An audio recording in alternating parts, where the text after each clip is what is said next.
Hi, my name is Sam, and today I'll be guiding you through mobility and stability test. My name is Justin Cunha, and I will be taking you through the commentary on this video.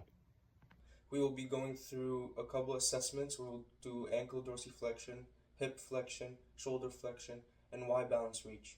If you feel any discomfort at any point, let me know.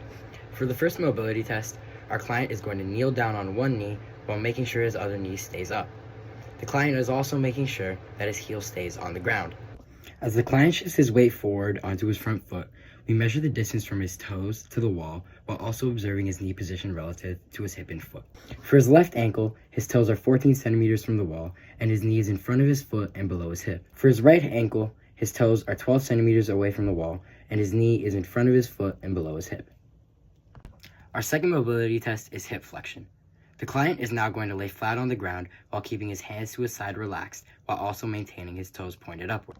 The client will then lift one leg up into the air while keeping the other one flat on the ground.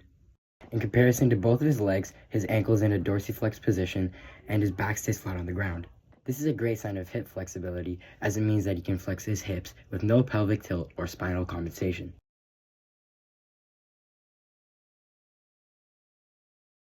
For the shoulder flexion test, we compare the size of the hands to his personal body size instead of an absolute body size to provide a more accurate individual assessment for the client. The client is now going to hold his hand in a fist and attempt to touch his C7 vertebrae over his head and behind his back in order for us to measure the distance between his hand and the vertebrae. The distance from over his head on his right side is 5 centimeters and left side is 4 centimeters.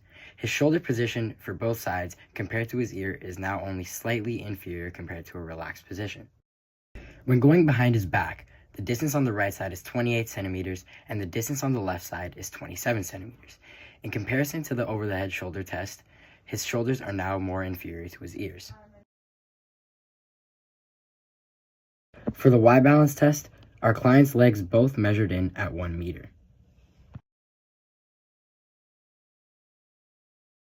For the first Y balance test, our client needs to slide the shoe as forward as he can possible without moving out of place, and then bringing his leg back into place.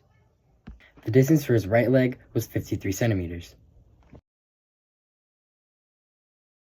The distance for his left leg was about 38 centimeters. For the second test, our client will use his foot to slide the object diagonally in the opposite direction of the foot that he is using.